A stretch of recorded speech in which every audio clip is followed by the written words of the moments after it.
All right. Welcome, everybody. My name is Dario Taraborelli. You guys hear me? All right. Much better now. Okay. Good morning, everybody. My name is Dario. I run research at the Wikimedia Foundation, and I'd like to welcome you to this brown bag talk about citations in Wikipedia. I'm thrilled to have an extraordinary guest today, Geoffrey Bilder from CrossRef. He's Director of Strategic Initiatives at CrossRef.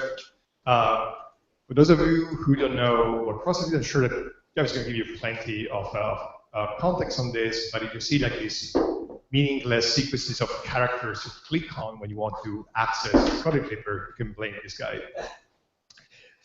So we're going to talk about the interface between Wikimedia and CrossRef, and talk about citations, citation metadata. We're going to have two presentations. So a bit of logistics. There's a live stream you can follow on YouTube, and for live conversation, you can join the IRC channel Wikimedia office where Abby will be moderating. So two presentations, and we're going to have a discussion at the end of it. And with that, I'll give you Geoffrey Bilder. Okay, thanks, Dario. I should probably start a little bit about explaining something about those weird character sets that Dario mentioned, and also probably a little bit about myself.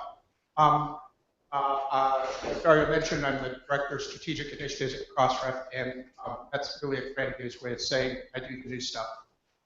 So I'm kind of the R&D director there. And a bunch of the things that have come out of CrossRef, some of which you might be familiar with, some of them are things like CrossCheck, which is a plagiarism checking system that's used heavily in scholarly publishing industry, FundRef, or fund identifiers, which are used heavily for trying to identify research that's funded that comes under certain funding branches. And the thing that you may be seeing a lot more of is ORCID, which actually also came out CrossRef in my group, and then spun out as a separate organization. So these are the kinds of things that we work on.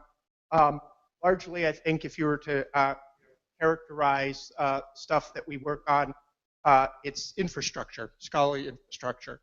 And ideally, one of the things that is characteristic of infrastructure is that it looks like this, right? That is that when it's working, you don't notice it. It's only when it breaks that you actually notice it. It's only when things are incompatible that you notice it. So DOIs, to the degree that you don't notice them, consider that success.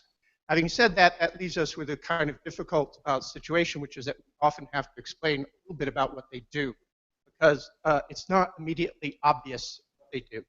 So some background with CrossRef. We're a 5,000 membership organization. We're a nonprofit, and we're generally, our members are scholarly publishers, but we actually define publishers with a small p. That is, it's not necessary that they be professional publishers. You've got lots of members who, for instance, have publishing operations, but don't consider themselves to be publishers. So places like the World Bank, OECD, the International Monetary Fund, things like that. We don't discriminate on business models. We support all contents types, all disciplines. And we also have a lot of library affiliates and things like that join CrossRef as well. And what we do, and our major claim to fame, was this DOI thing. DOI stands for Digital Object Identifier. It's the identifier that's digital. It's not necessarily the object that needs to be digital. That's the object that's being identified. And these things, as Dario mentioned, are kind of weird opaque string, but they have a particular function in scholarly communication, and it's this. In the late 1990s, early 2000s, when publishers were putting content online, scholarly publishers were putting content online, they realized immediately that, of course, one of the most useful things that researchers could do would be to be able to click on references where the reference was available online and be taken automatically to that reference. It seems obvious, but there were some logistical problems actually doing it, not the least of which is that there are thousands of publishers, and you had to have some sort of idea of what the URL structure was going to be on the publishers' sites. And then, of course, if the publishers changed that URL structure or did anything weird, a lot of those links would break. And you know, and this is actually, you know, the major problem CrossRef is trying to address. And it may seem like an easy thing to do. I mean, after all, one thing that you could do is tell publishers to stop breaking links, right? Just update your URLs when you modify your websites. And that works for a class of broken links, and actually probably for the vast majority of broken links. But that only addresses one issue of what happens when links typically break. That is, when an organization is too lazy, you know, they go and they change the structure of their website. They still control the domain, but they don't create redirects to the old URLs. That's by far the most common source of broken links. But there's another source of broken links that's a lot harder to deal with, and that's when this part of the URL changes. That is, when an organization renames itself or splits into two or merges or does something like that, then you might not have control of the URLs anymore, and so you need some mechanism in which that can actually support links still, even when these situations occur. And you might think that these situations are uncommon, and you might think that they're particularly uncommon for, you know, publishers and government organizations, the kinds of entities that participate in CrossRef. But there are a lot of reasons that these things can change. It's not just that things get sold. It's, you know, litigation, transfer, poverty, forgetfulness. And increasingly, as you see people using URIs as personal identifiers, sometimes that things like divorce and death means that you no longer control the domain that you thought you controlled at one point. And as I say, there are a lot of reasons that things break. And if you just go and, you know, a lot of people think, oh, well, university links aren't going to break. Then time. Government links aren't going to break. Actually, government links have the highest rate of link rot of almost any kind of organization, which is kind of not surprising if you think about it for a little bit, because if the government comes in, what they want to do is sort of obliterate the history of the old government, so they rearrange all the websites, and they don't really have an interest in people to think. You know, countries change names. You know, all of these things happen.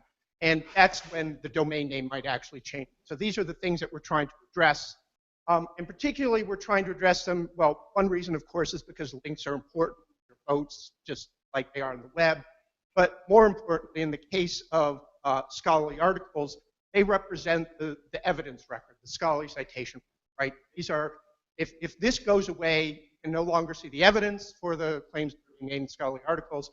And in addition to that, might not know who was making those claims. So this is really important, particularly in the case of research.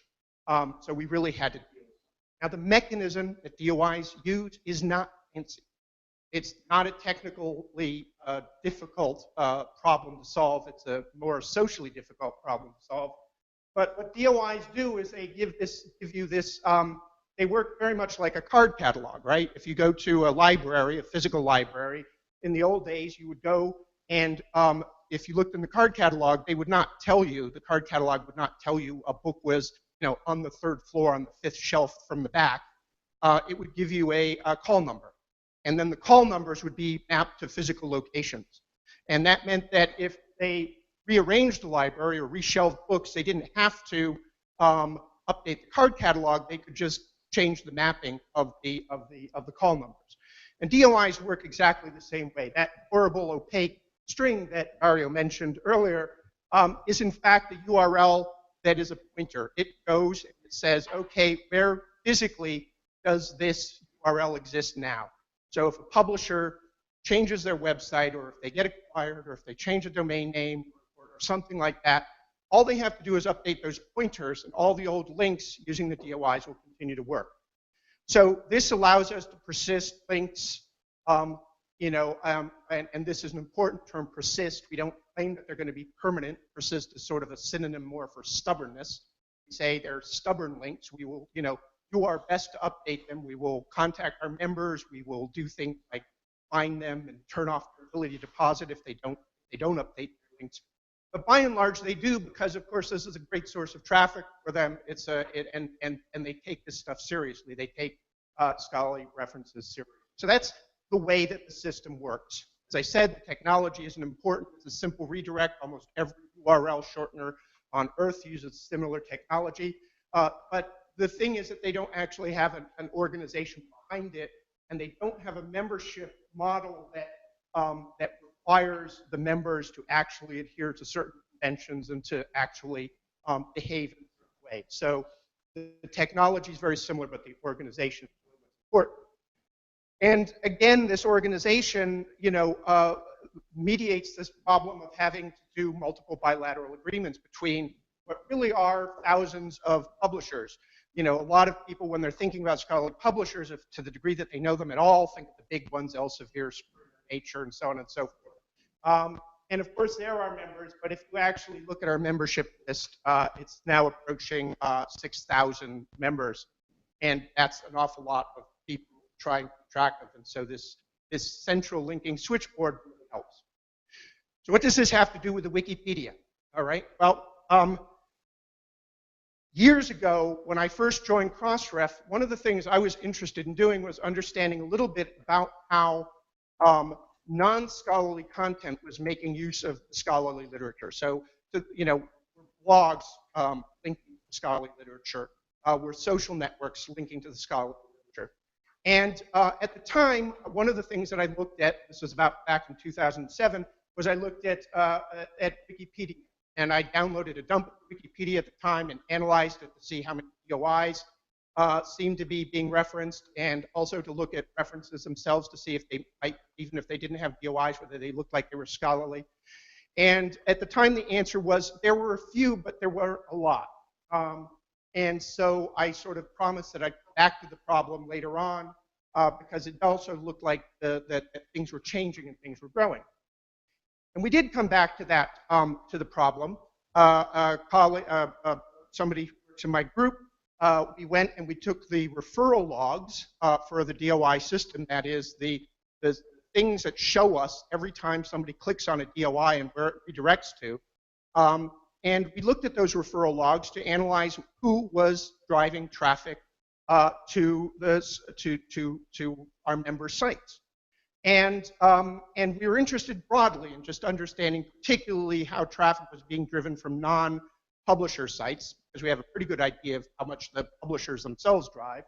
When we did that, we were really, really surprised, because we learned that Wikipedia is the 5th largest referrer of DOIs to the scholarly literature in the world. Now, I usually use weasel words around this because the actual referrer logs are a little bit hard to interpret. There's a lot of noise in them, but I'm pretty confident that this is the case now after having looked at the logs again. And I'm actually, I think that the potential here is actually an understatement, because the other thing that we've done, and I know Dario's done this as well, is we've looked at Wikipedia articles to determine, A, how many DOIs there are in the references, and how many of those DOIs, how many are linked. And not all DOIs that are in the references are linked. And then secondly, not all references to the scholarly literature use DOIs. And that's largely because there's sort of something that you only know about if you're in the trade, and you wouldn't necessarily know if you weren't a researcher that should add a DOI. And even if you were a researcher, you might not know how to look up the DOI and should link with it.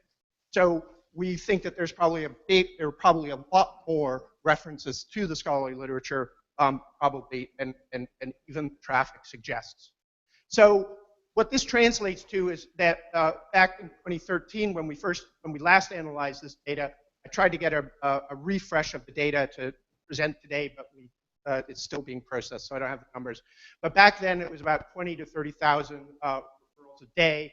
It was increasing by about 2,000 referrals a day during the 8-month period that we analyzed. And the top 10 subdomains that we saw coming in were naturally the English Wikipedia, but then also a lot of traffic from some of the other local language Wikipedias. So this really made it clear that we wanted to engage more closely with the Wikipedia and to see what we could do to A, understand the traffic that was coming from there, and B, also see if we could actually help the editors of Wikipedia articles to link persistently to the scholarly literature. And so I had run across Daniel Meechan, some of you might know, a number of times at a number of conferences, and we'd been talking about this for a long time, and he suggested that we put together sort of a little group of what I think he termed Wikimedia ambassadors, because they weren't Wikimedians in residence quite.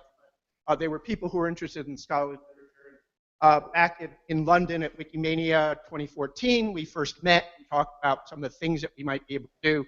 The initial group was Daniel, Matt Sennett, Maximilian Klein, and Bertha Howard.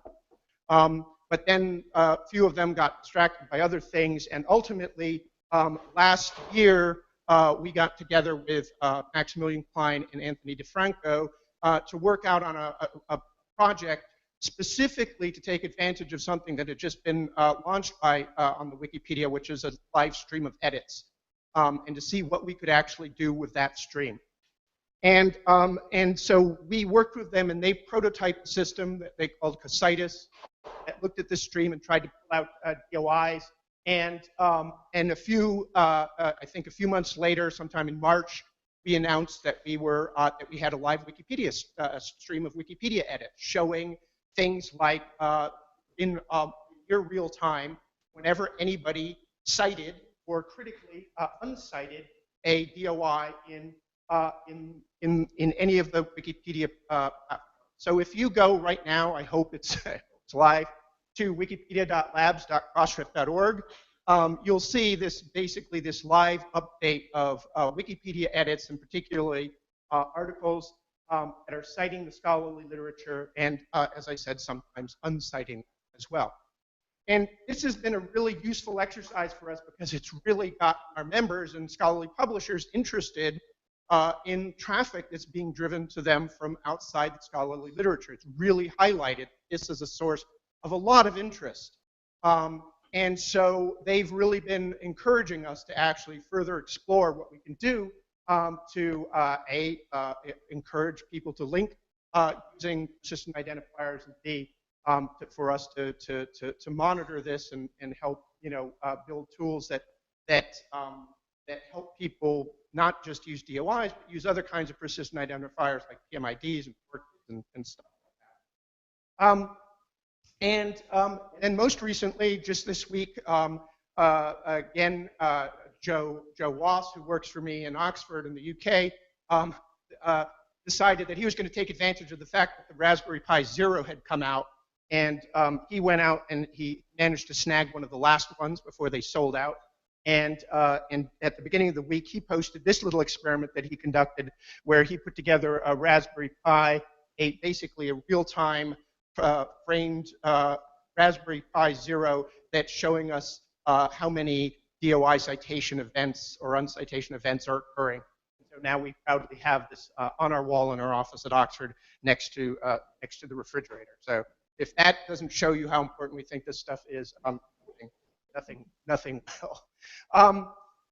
I'll just note that the thing that is hanging below here is a collection of telephone adapters that I put together in the old days when I used to travel a lot, and I used to have to carry all of those things around with me all the time. If there's a better illustration of the benefits of standards, I don't know what it is, but that's also hanging up in our office. So ultimately, I think, again, this gets back to an overall goal that we have at CrossRef, which is to understand how non-scholarly sources are engaging with scholarly literature. We think that this is important for us to monitor. Increasingly, it's important for researchers to know this, for funders to know this, for publishers to know this, to know that research, the formally published research, is having some sort of an effect that is being accessed and used by civilians out there, not just scholars. And so ultimately, our goal is to feed this into a project that we'll be launching in the middle of next year called the DOI Event Tracker, which is a general purpose framework where we want to gather information about the usage of DOIs in all sorts of different sources, whether it's Wikipedia or Twitter or blog posts or social networking sites, so that we can build a pool of data that can be used for, amongst other things, building awareness applications, perhaps metrics, and so on and so forth. And again, we see this as a a thing that we're uniquely positioned to do because we can basically create a mechanism for collecting information for the, our 5,000 members from however many different social media, platforms or other platforms that might be engaging with literature. So we're building this tool that goes out and collects data and stores it and makes it open. And this is really critical as we collect this information, we want to make sure that people can maximally use it. We don't want to compete with the organizations that are doing sort of professional stuff, the general category of organizations that are building alt metrics, that are doing value-add services, reports, analyses, and things like that. But what we want to do is make sure that these things don't turn into the equivalent of the Thomson Reuters of our day. That is that Thomson Reuters is a big organization. Well, there are two big organizations that basically are the only organizations that have an overall view of traditional citations in the literature. And I'm sure Dario is going to talk about that in his talk. But we want to make sure that if we're collecting new sources of information about usage, that data is open, comparable, auditable, and portable. That is, we want to make sure that this raw data belongs to the community and that everybody can make use of it. So the next things that we're going to be working on and that we're looking at working on, and part of our goal here visiting Dario is to actually see whether we can collaborate on some of these things. We're interested in further analysis of referrals by subject category. We have a strong suspicion that the DOI referrals that we're seeing, that is clicking on DOIs and following the literature, occur in specific subject categories, possibly biomedical literature and stuff like that. We want to also start searching for directly linked references, those people who, for instance, linked something on a publisher site, didn't use the DOI and put the publisher URL to the article in there, and see if we can map that back to the DOI and collect that kind of information. And search for unlinked scholarly references, and not just to articles, but to monographs and to what we call the sort of orthogonal related literature, things like patents and standards and other things that are sort of closely tied to the scholarly literature and often interact with them. We're very interested in working with people to improve citation tools that are being built for Wikimedia and for the Wikipedia platform. So, for instance, there's a lot of interest in collecting some of this information and making sure that references are pulled out of Wikidata. And we're happy to feed Wikidata so that they've got those references, so that you don't, so that not every reference is an individual string. We think that by doing this, you probably will get a lot of benefits. For instance, by using some of the CrossRef metadata, you'll be able to do things like flag references that point to open access literature, flag references to literature that perhaps has been updated, that is, for instance, corrected or in extremis retracted or withdrawn. So we think that there are all sorts of kinds of tools that can be built off of this that will make the reference and citation process in Wikipedia sort of more useful and more dynamic. I, as I said, strongly suspect I'll talk about some of those projects in his talk. So basically, that really is what we've been doing with Wikipedia. I think it's an overall project of ours to look at how things interact with scholarly literature. Wikipedia is by far the largest source of referrals and contact with the scholarly literature that we've seen. I say it's like ranks right under the top sort of aggregation platforms like Scopus and Web of Science, things like that.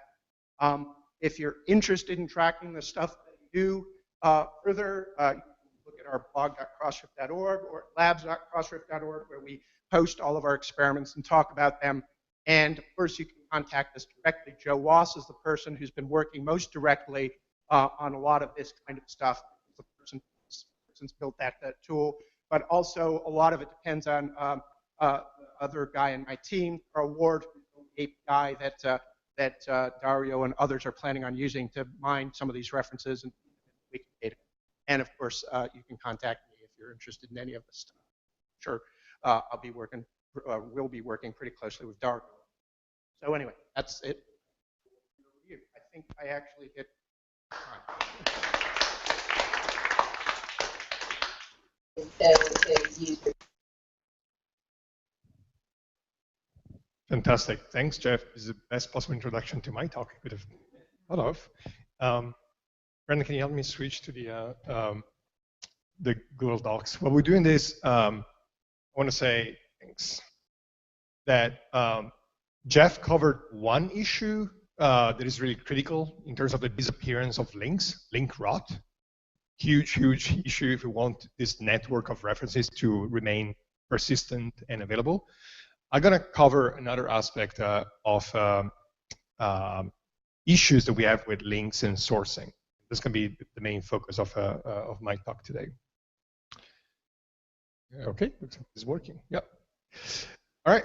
So briefly, who I am, what I do. I director of research at the Wikimedia Foundation. Today, I'm not going to talk about what my team is doing. I'm talking about something I'm passionate about and something I've been collaborating with for a while. So I'm really interested in the question of how we use open knowledge and collaboratively created reference materials like those that you'll find on Wikipedia as the entry point towards the scholarly literature, right?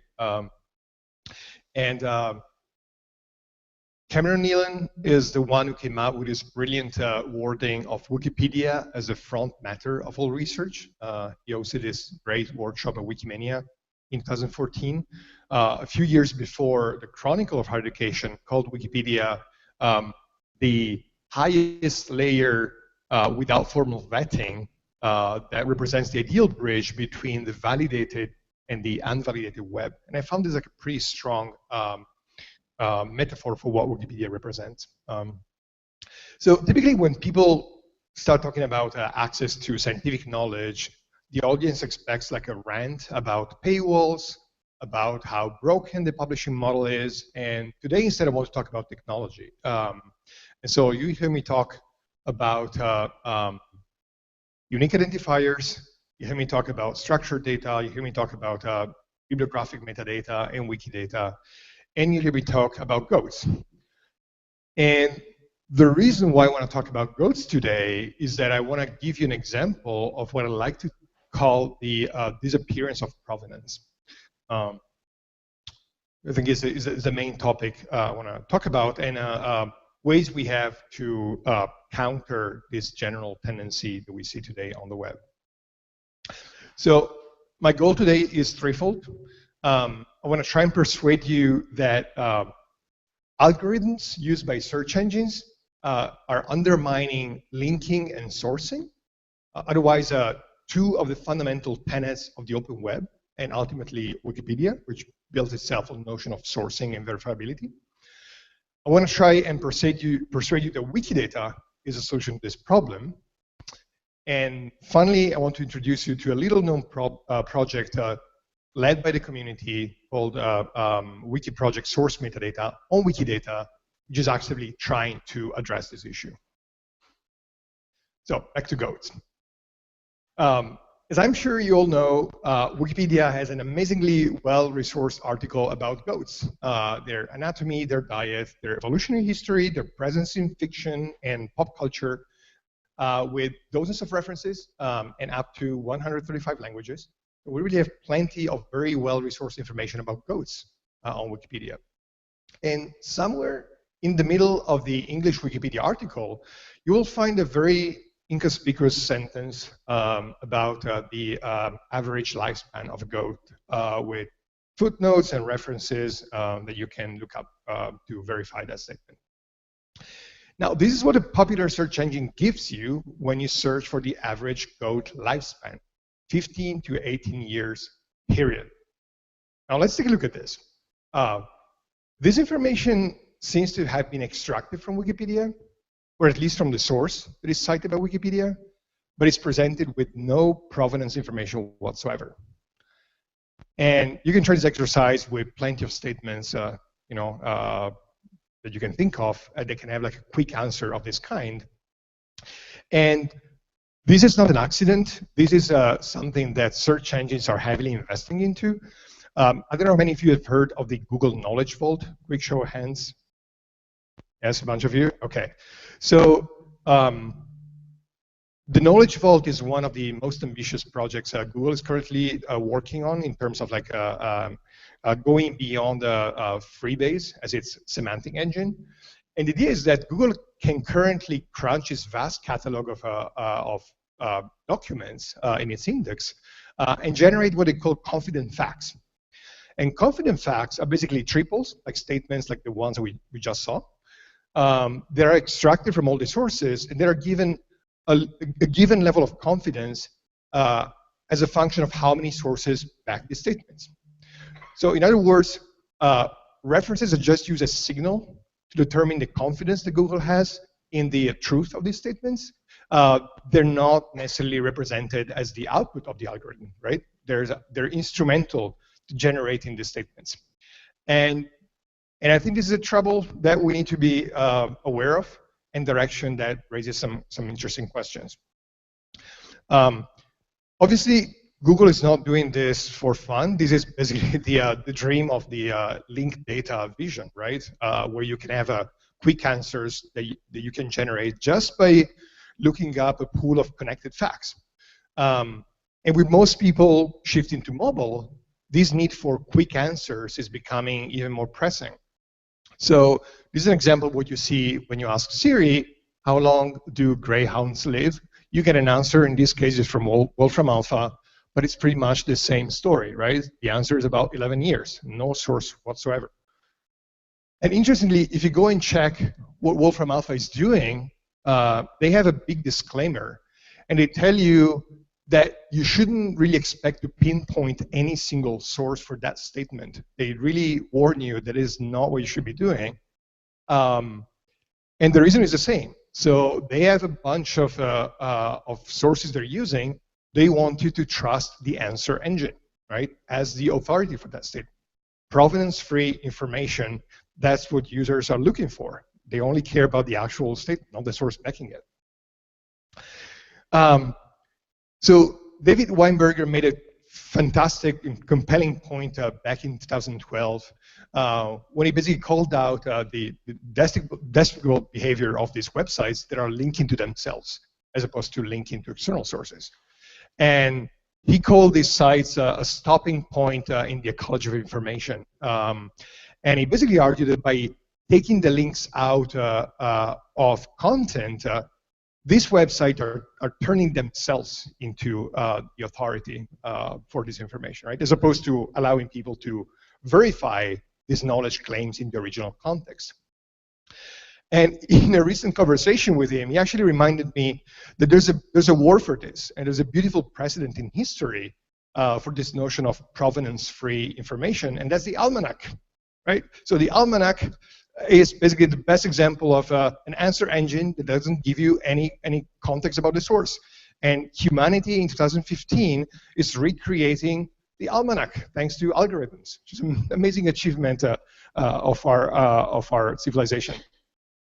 So we do have a project that is an answer engine that doesn't quite work like an almanac, and that acts as a provenance-preserving answer engine.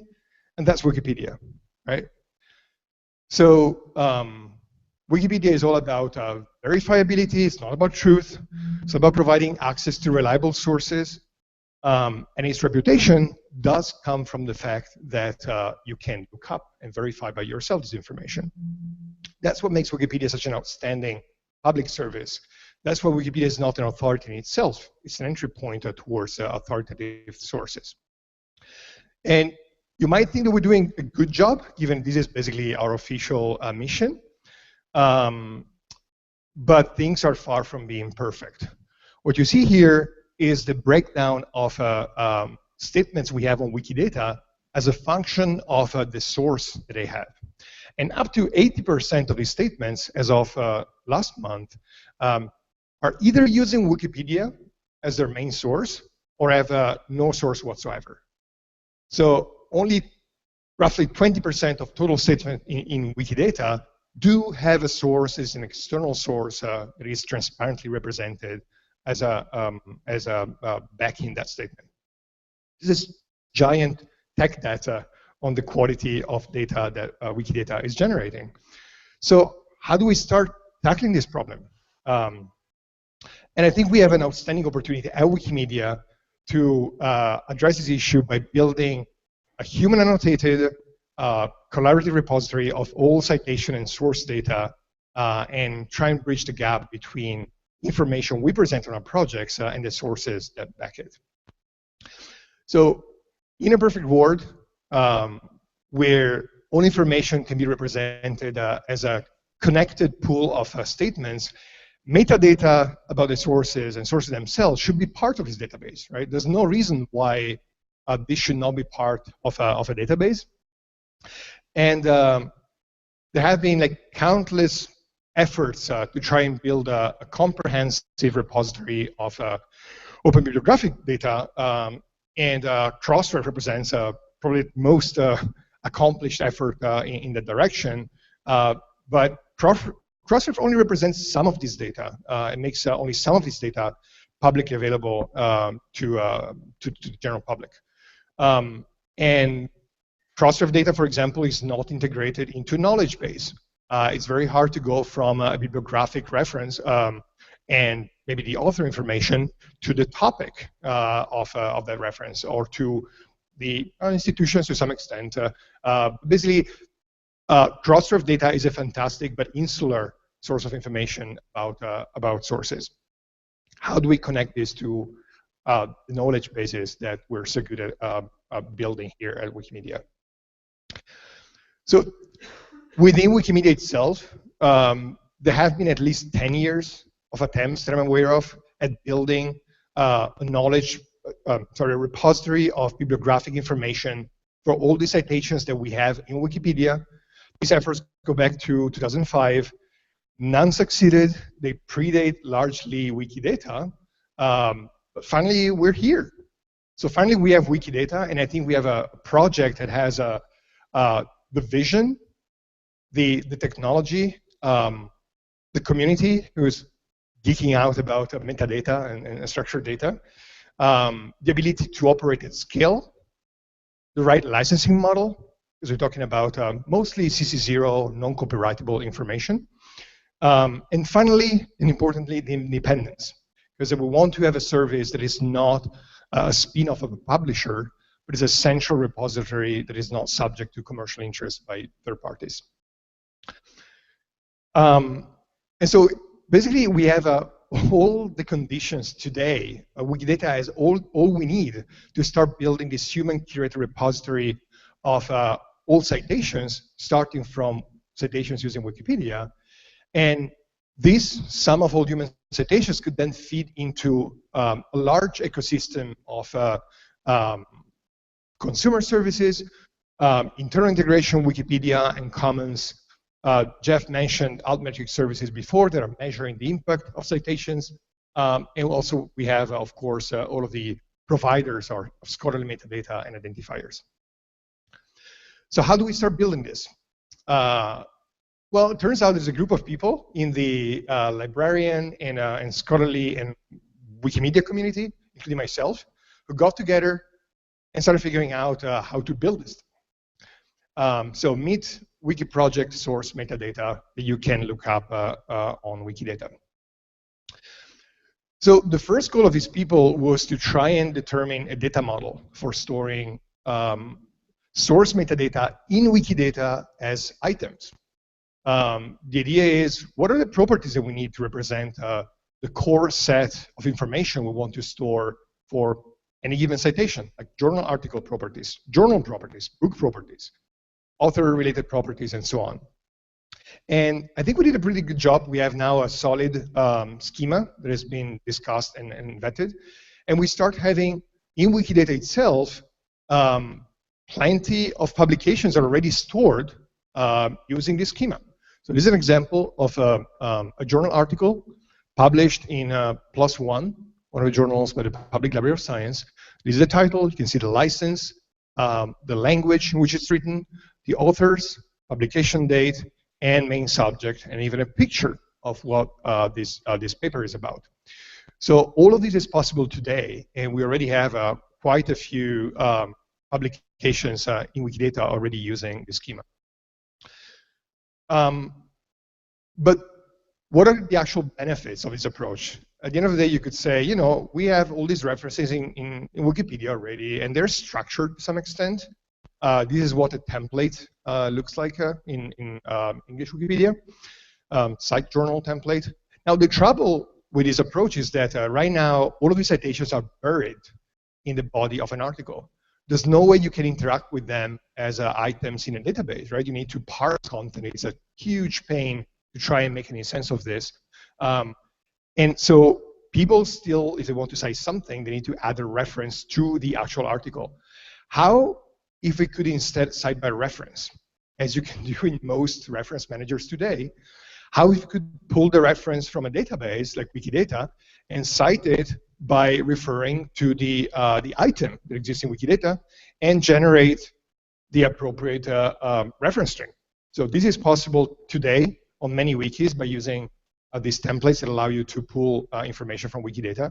It's going to be one of the first benefits of using Wikidata as a source for this data. This is going to be a bit of a geeky, technical slide, but it's one that I feel strongly about. So Wikidata can also be the place for storing all the mappings of identifiers. If you've never heard of identifier mapping or authority control, you can safely skip the slide. But if you have, and if you've played with something like a Magnus mix and match tool, for example, so this tool that allows you to cross-reference Wikidata items with external catalogs, you realize how important it is to have a place where you can represent the fact that a given scholarly article that is identified on Wikidata via its own QID is the same as an article that is a DOI, PubMed ID, et cetera, et cetera. And the same for authors. So authority control via ORCID, via VEAF, via Google Scholar ID, and you name it.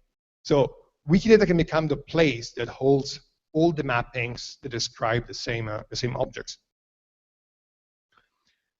There's also this growing interest that Jeff mentioned in measuring the impact of citations beyond scholarly citations. So this is an example of a popular service called altmetric.com, and what they're doing is similar to what the DOI tracker, event tracker, is doing. So they're basically monitoring usage of scholarly citations in Wikipedia, mostly to give credit to authors, to funding bodies, to show, hey, your work is actually being cited not just in journals, but also in the most popular encyclopedia online that people are reading on a daily basis. So to me, possibly the most interesting implication of this project is the ability to cross-reference sources, as I said, with the vast body of knowledge that we have in Wikidata. So again, if you're using the CrossRef API, you'll be able to know something about this specific DOI and the direct metadata associated with it. By caching this data in Wikidata and cross-referencing this data with all the other structured data we have in Wikidata, you can start going from a paper to its main subject, from the subject, in this case, to the taxon that is referenced in that paper, from the paper to the author, from the author to the affiliation, from the affiliation to the location, and you name it, right? So this is basically the rabbit hole applied to structured data. And so the next two slides are a bit of a moonshot. So this is something that is not within the scope of what we're considering is going to happen anytime soon. But once you have source metadata in Wikidata, you can also start thinking about annotating the sources themselves, right? And so Jeff mentioned licenses, like knowing whether a specific paper is open license or not is something that got quite a lot of attention recently. That's something the CrossRef API can provide, but you could imagine of adding other types of properties to these papers.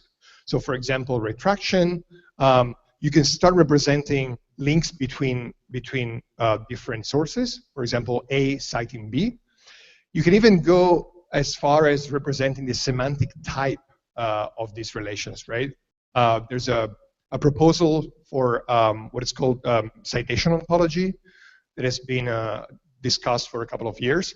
And you could imagine that given Wikidata allows you to design arbitrary relations, you could imagine properties allow you to describe that the source A extends the source B, or that source A is using methods or data or whatever already using B, or even express disagreement and conflicts between sources. So stuff that, as of today, is really, really hard to extract just by looking at the citation graph of the literature. And finally, once we have all of this data stored in Wikidata and easily queryable and analyzable, you can start answering some of these questions, which unfortunately today are virtually impossible to answer at the push of a button. Give me all the publications in pharmacology from the 90s that have been retracted. Give me all the facts that we have on Wikidata that are backed by works of physicists who graduated at the given universities in the 80s. Give me all statements that are supported by articles published in the New York Times, et cetera, et cetera.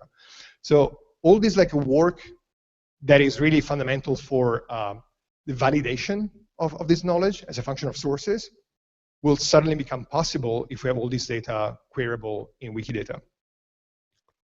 So I'm going to close here and say that in sum, we have the ability of start building an answer engine that is not an almanac, an answer engine that is preserving provenance, and we can do this by using existing technology, basically Wikipedia and the properties and data models that we already have on Wikidata. The next steps. We're talking to a bunch of people to run a pilot to try and populate Wikidata, or potentially a sandbox version of it. James Hare set up an instance similar to Wikidata called LibraryBase that we can use for testing and sandboxing purposes to try and see if we can get a community to import and curate this data. We need to start designing strategies for automatically importing some of this data from, for example, the CrossRef API and linking them to the corresponding statements. We need to understand how we need to refine the data model. If we need to represent properties, some properties are not the correct ones.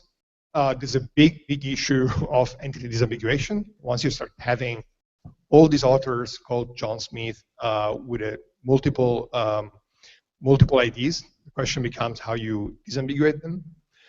And finally, most importantly, how can you design a system that allows you to ingest this data while preserving the human curation layer? It's probably the biggest challenge, right? It's easy to import all this data automatically. I think the 70 million DOIs you guys have would be relatively easy to ingest. It's not an impossible task to ingest them to Wikidata. The question is, how do we do this in a way that preserves the human curation layer?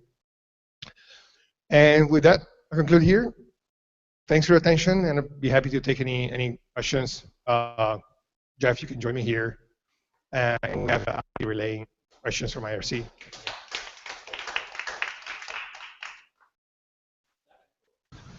It is. Up on Google.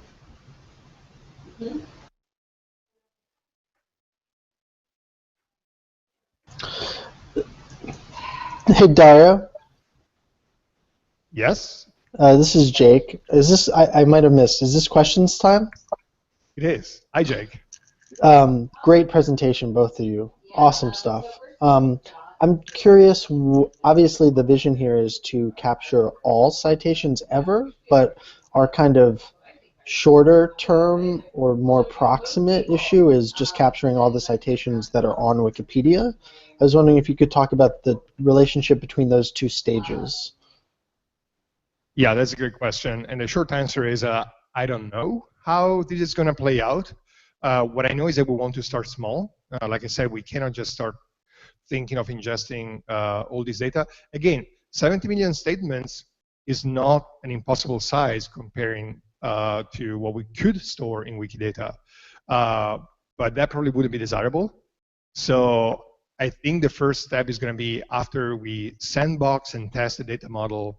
Like I said, focus on one community. We have people in the chemistry and biology, genetics community very interested in exploring this idea of a pilot, and basically start from there. And yes, I guess the first ambitious goal is to have all citations from Wikimedia projects stored in Wikidata. And then the next step is going to be to put Scopus and Web of Science out of business. It's going to take a bit longer time. If there's not anyone else asking questions, I might. Absolutely. So Alex Stenson and the Wikipedia library team, one of the things that kind of brought us into this conversation is looking at how libraries make recommendations to researchers doing work in their libraries and using their databases. And what we have with Wikipedia is hand-curated citations that are kind of grouped by topic areas based on how categories and wiki projects work on Wikipedia. So we can kind of tell, like, if a X journal shows up in, you know, 10,000 a certain percentage of these 10,000 articles in this topic, this might be a journal to start your research on X type of novel, right? Or X type of biography, or whatever history. So I think the human curated element of this is really fascinating to me, because we could take the human curated citations from Wikipedia and make really robust kind of research build into the library infrastructure. So I'd like to hear you talk about a little bit more about that relationship between, like, making recommendations for researchers and the human bit that's so powerful in Wikipedia. Jeff, any thoughts on this? Sorry. So, I mean, see if this. So there was something that I was going to say, and that is that one of the reasons that I'm actually interested also in getting a better, that I think we're interested in getting a better picture of where there are lots of scholarly references and where there aren't, is because I think I have a suspicion, particularly that the references, if we're getting lots of references being followed from certain articles, that it may be the case that a lot of Wikipedia articles are serving a purpose that was one that has traditionally been performed by what are called review articles, and I've got the feeling that that the Wikipedia might actually is starting to become an entry point for people who are doing research in this, and it sounds to me like that's kind of related to what you're talking about. You know, and if you could, in fact, flag those articles and say, hey, actually, these seem to be really good entry points for certain topics and so on and so forth. And also, you know, I think that might be quite useful as far as recommendations go.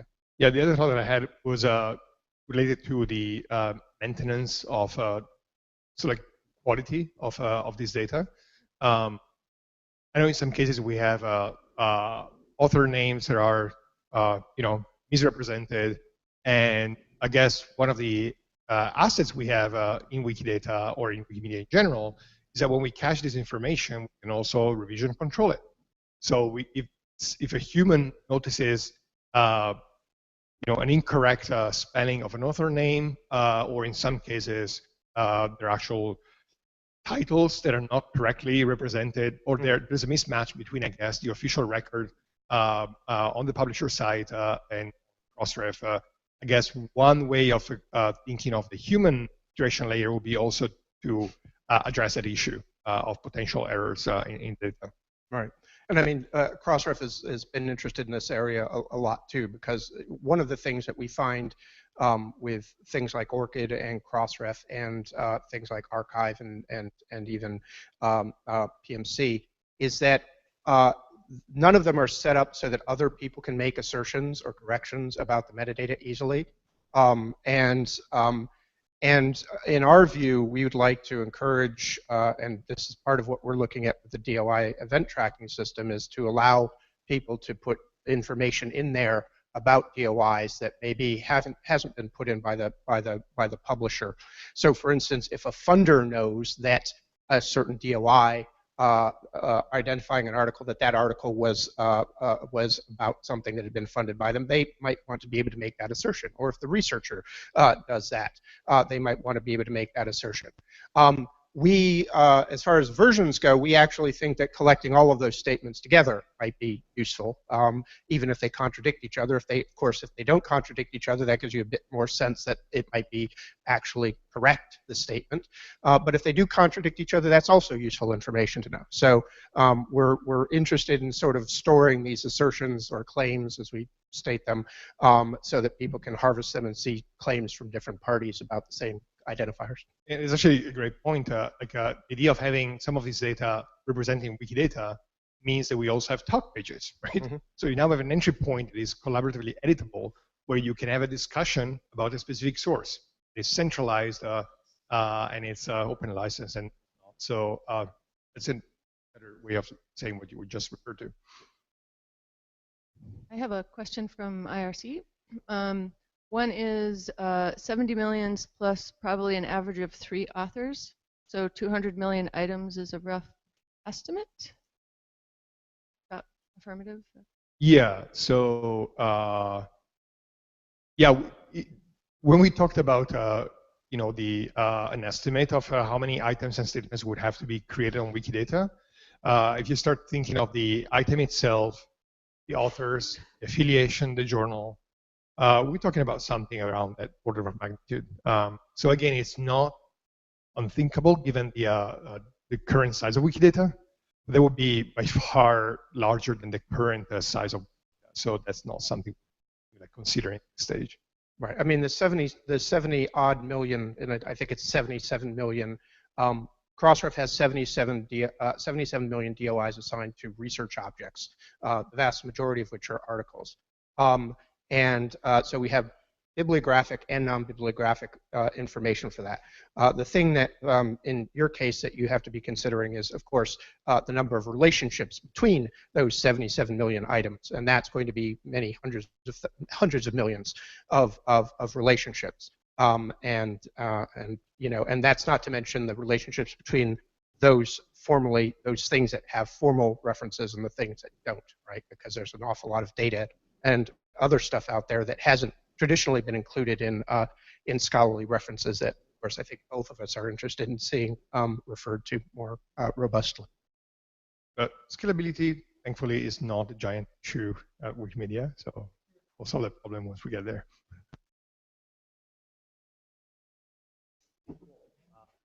So I have a little question which, in fact, deviates a little bit from the referral conversation in and out Wikipedia. So traditionally, the DOI documents or gives numbers to publications, actual publications, scholarly publications. But as publishing moves from the traditional format into more an online publication, including actually Wikipedia Commons, we still have a lot of news articles that we use on Wikipedia articles. What's the future plan for the DOI to start including more of those online publications, stabilize and eliminate the role of URLs? Right. So the DOI, I mean, the DOI is just this is a point that I keep making. Traditionally, the CrossRef DOI has been used for identifying scholarly articles, and particularly for citing scholarly articles. And that's an important thing to note, right? Because as an identifier, it works at a different level than, for instance, maybe an identifier would if it were being used as a serial number or as a supply chain management identifier. Let me give you an example, right? The EPUB, PDF, and HTML versions of an article are intellectually equivalent, right? You don't want different identifiers for them for the purposes of citation. But you might want different identifiers for them if you were, for instance, trying to measure how many units you were selling of each format or something like that. So, particularly in the case of DOIs, we're using them for referring to intellectually distinct objects. And that poses some interesting problems and a lot of people say, well, there's a whole new category of research objects that are different because they're more dynamic, because they're changing all the time, Wikipedia being a classic example of content where it's in flux effectively, except that you still kind of need this ability to be able to refer to a particular version of it. the expectation that you have of a citation is slightly different than the expectation that most people have of a link. People are perfectly content to have a link to something and expect that thing perhaps to change over time. But if you have a citation, you want to see what the author saw when they cited it, maybe 50, 100 years ago, right? So you'll have some different behaviors there. So I hope that I'm getting to your question, which is that we don't see a fundamental problem with using DOIs with other kinds of research objects, things like data sets, media, highly versioned and dynamic content, and this is a place that we're evolving the DOI to right now, and we're working very closely with our sort of sister organization, DataCite, who in particular is trying to figure out how to, is adapting the system to work better with dynamic data sets and so on and so forth. But the thing we're always keeping in mind is that, of course, the goal both of DataCite and of CrossRef is to preserve this notion of we're citing something and we want somebody who has cited something, whether it's a data set or media or an article or some new kind of communication, the expectation is that they will see what the author saw or as close to what the author saw as possible. That's a really important thing to keep in mind. Does that? Yeah, I have a question for you. How about using Wikidata queries to identify uncited or poorly cited statements, like statements that aren't well cited currently in Wikipedia itself? The question is how easy it is today to identify statements that are poorly referenced or sourced in Wikipedia. I understand the question. Yeah, the answer is that it's very hard because Wikidata stores a tiny fraction of statements that we have in Wikipedia. So Wikidata stores, on the one hand, statements that just don't exist in Wikipedia anywhere, but it also stores, I guess, a subset of statements we have in Wikipedia, and it's very hard to find via Wikidata possible statements we have in Wikipedia that would need sources. But I know we have other data sets like Wikipedia, for example, that can be used to identify potential gaps. Looking at Wikipedia itself, Wikidata, external knowledge bases, we can try and more easily identify gaps, maybe direct attention of this effort where it's needed in terms of sourcing effort. I have another question from RC, one in the room. Can you confirm about Wikipedia being used as an entry point, at least among teachers and university folks I know? Oh, he can confirm. This person can confirm. They quickly glance at Wiki and look for papers and go on to dig for more related papers. Maybe that wasn't a question. Sorry. It was a statement, I suppose. I mean, one of the things I'm interested in doing, and that we really haven't done, but would be to see if there are sort of like particularly, particular articles that send an awful lot of traffic or a disproportionate amount of traffic in there, and we haven't done that yet. So looking at fields, we have a very rough approximation of how to categorize the journals that DOIs are in, whether they're biomedical, humanities, social sciences, things like that. And then beyond that, also knowing specifically if there are some sort of super articles that are sending a lot of references, that would be interesting. And that also reminds me that we have a project in the pipeline to segment readers as a function of how they consume Wikipedia. So I'm thinking that some of the data we were going to get from that segmentation effort, looking at whether people are looking for a quick lookup of a fact, for an overview of the topic, or for in-depth information on the topic, might also help us identify articles that belong to different types in terms of information of who's reading them. And this probably is a good time to bring up, we're very aware, and Dario in particular has been working with us, very aware of the sort of the creepy factor of potentially invading people's privacy here, and this is actually a big concern that's developing in our in the scholarly communication space period, which is we've gone, libraries have been really careful about preserving the privacy of their patrons. in meat space, and they haven't really kind of done the same thing in the digital space, but they're beginning to realize they haven't done that, and they're beginning to get justifiably worried about it. So one of the things that we hit when we were working on this project with Wikipedia was, of course, when you switch to HTTPS, all of a sudden all your traffic went dark, right? And so we worked very closely to try and figure out what, first of all, to make sure that our systems supported HTTPS, and then also to figure out how we could, in fact, still get some information without personally identifying information, and so on and so forth, so that we could actually continue to see how much traffic was being driven from the Wikipedia. So this is a big issue. So yeah, we sit there, we go, oh, we want to know all these things about like the users and stuff like that, and that actually makes people very nervous as well. So I just wanted to, as a vocal of the IRC, say in the peanut gallery there. Thank you very much for the presentation. All right. Thanks, everybody. I think this is a wrap. See you on the internet.